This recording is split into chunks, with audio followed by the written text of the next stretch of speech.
All right, listen. Today I am about to get super, super real with y'all about changing your life in a way that is just, well, life changing. So stay with me. I'm super stoked to talk today about something that I have been working on for a long time. And trust me, it is not something that I've always had mastered despite being a teacher for many years. It does take practice, but what is super exciting about it is that it is not something that you are born with. It is definitely a skill that you can work on. So we're going to work on it today, okay? Practical ways to improve on it and improve on your life so that you can be living the absolute best version of your life, because we always only have one life to live. So we better make it the best life that we can. So let's get into it. Let's go. All right, so quickly we're going to talk about what self-confidence actually is. So let's break it down. One of my mentors, one of the best when it comes to talking about all of this, is Mel Robbins. She's always talking about the best ways to conquer things, to conquer yourself, to be your best self. She's great. So what she says, self-confidence really just is the willingness to try. Now, to me, that seems very empowering because it's kind of simple.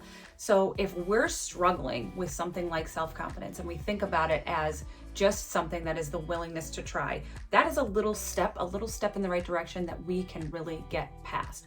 So when you think about taking that leap on trying something brand new, even if you suck at it, your willingness to try over and over again can inadvertently give you competency in a skill, which in turn will make you very confident about it. So before you know it, you know how to do something new, which also is very satisfying because you are just adding to that repertoire of skills that you have, which can make you feel more confident. So super satisfying. All right, let me give you an example of learning a new skill, a skill that I was actually a little nervous about doing. It's not something super outlandish like learning how to play basketball or learning how to play the guitar or learning how to sing or something like that. It is simply learning how to back a trailer up. So a little while back, we got a boat and we decided that it would be easier to kind of team up, me and my husband. So he would worry about having the boat in the water and I would back up the trailer so that I could put the boat on the trailer and back it into the water. It's actually kind of difficult to back up a big old trailer, especially if you're a small person like me. And if you know, then you know. At the time, I was actually about 9 months pregnant when I was learning how to do this. And down here in Southwest Florida, it's very busy down at the boat ramp. And there are a lot of people going in and out and people get very frustrated and they have kind of a little bit of, lack of boat etiquette, I would say. So we try to have the best boat etiquette that we can. But while I was learning how to back the trailer in, I was 9 months pregnant. And I specifically remember people saying to my husband, "Why are you making your big pregnant wife back up the trailer?" And he's like, "She insisted." And trust me, I just am always insisting. I'm going to do this. So I eventually learned how to do it. And the very first time I did it, I was so frustrated because when you think that that trailer is going to go the way that you want it to, it really doesn't. It goes all over the place.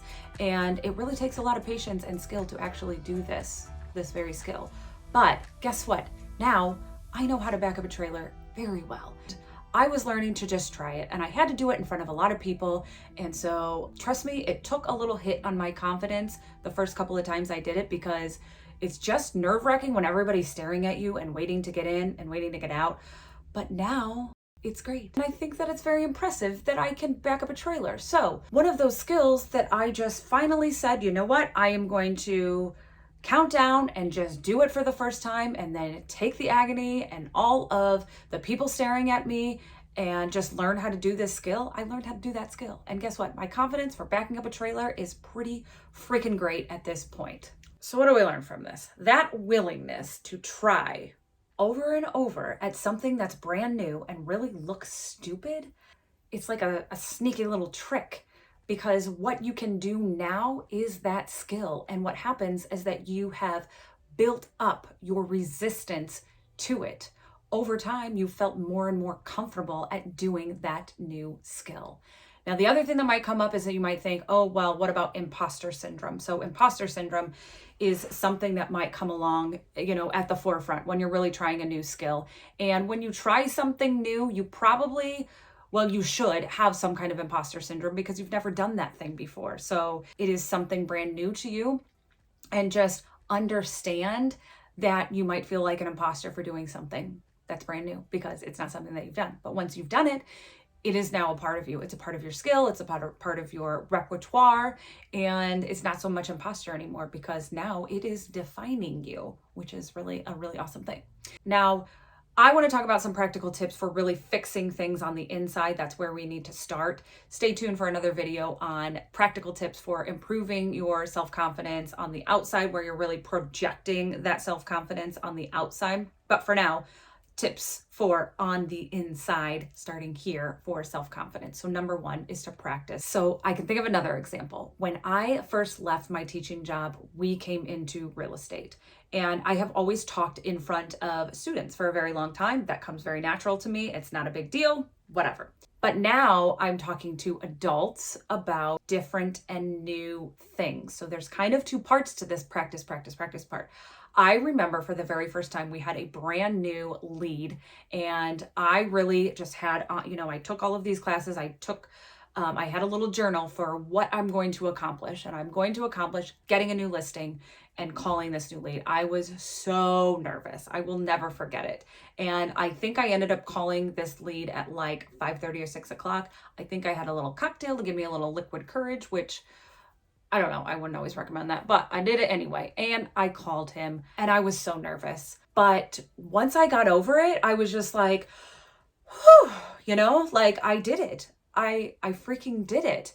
And it just felt good. That goes back to what I was talking about before, is getting past that imposter syndrome and getting past ripping off the Band-Aid and doing it, because then I felt like maybe I can do this. That wasn't so bad. I am breaking down the resistance. So the other part about the practice part is that I really didn't know every single thing there was to know about real estate.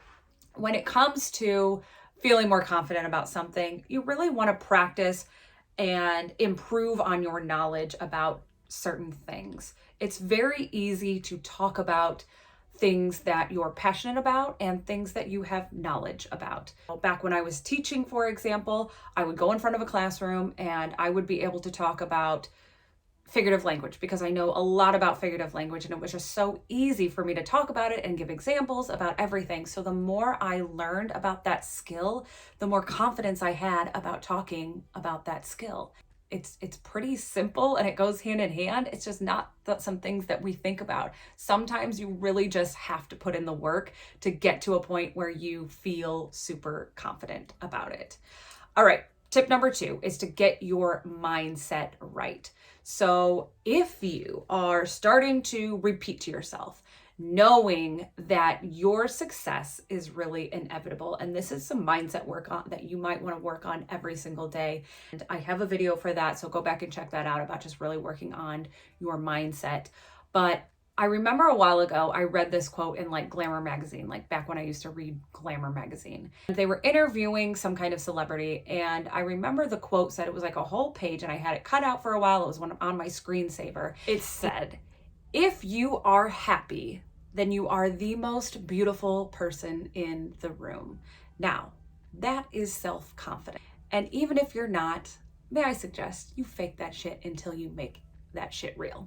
Until you feel it really into your existence. Maybe try smiling at or every single person that you see all day, or just do it by yourself. When you're driving in your car, I do it sometimes. It really just can change your whole attitude at that very moment. And once you get to a place in your mindset and you know that your success is inevitable and you can be happy about it, then you will just look happy and you will look more confident every single day. Trust me, this is a skill that I have to work on all the time because I don't always look happy. I am working on it though. See, smiling, working on it. Work on your mindset. That's tip number 2. Tip number 3 is to continue to work on yourself. Continue to work on feeling good in your own skin. So if you really think about, if there was ever a time when you were a little bit overweight, or maybe you saw other people's success stories when they were a little bit overweight and they decided, hey, I am now ready to take that leap, make a change, and I'm going to start eating better and I am going to lose weight. And let's say you lose like 15 pounds, okay? 6 months go by, you drop 10 to 15 pounds.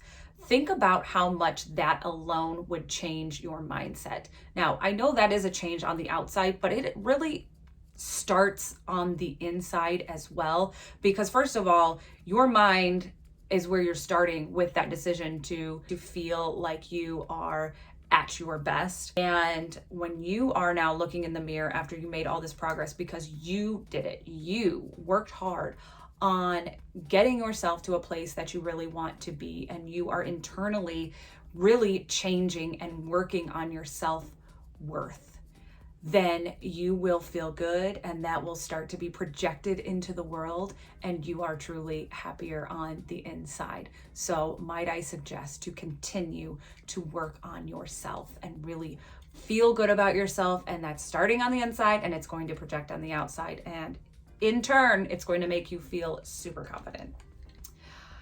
Whew. That was a lot to dish out.